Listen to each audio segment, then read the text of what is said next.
হয়তো আমাকে গ্রেফতার করবে, করুক, যায় আসে না। ন্যায্য দাবি নিয়ে দাঁড়িয়েছি, supremacy of the power of constitution, সংবিধান নিয়ে দাঁড়িয়েছি।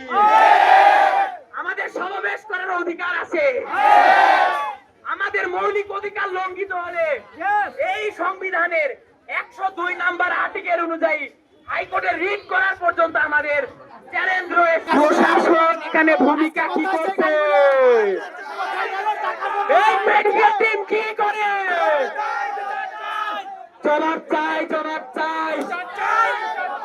হুমায়রা হত্যার বিচার চাই, হুমায়রা হত্যার বিচার চাই,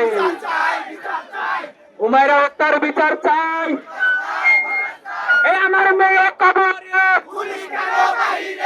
আমার মেয়ে কবরে, এই আমার মেয়ে কবরে। যেখানে শিশু হারা যাচ্ছে সেখানে লাশ পাওয়া যাচ্ছে, অথচ আপনারা কাউকে শনাক্ত করতে পারছেন না, জিজ্ঞাসাবাদের জন্য আটক করতে পারছেন না। কার হুকুমে? জজ মিয়ার হুকুমে নাকি? জজ মিয়ার হুকুমে? জজ মিয়ার জজগিরি চলবে না।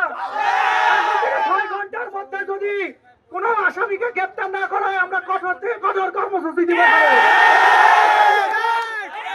আমি পুলিশ আইনকে বলতে চাই, এটি দ্রুত আসামিকে গ্রেপ্তার করা হোক। কঠোর থেকে কঠোর কর্মসূচি দিব। রাস্তায় কোনো গাড়ি এখন পর্যন্ত চলবে না। গ্রেপ্তার না হচ্ছে। ঈদ আসবে, সাথে ক্যাশব্যাকও আসবে। নিজের বা প্রিয়জনের জন্য কেনাকাটায় এবারও নগদ পেমেন্টে পাচ্ছেন দারুণ ক্যাশব্যাক। তাই যাই কিনুন, পেমেন্ট করুন নগদে।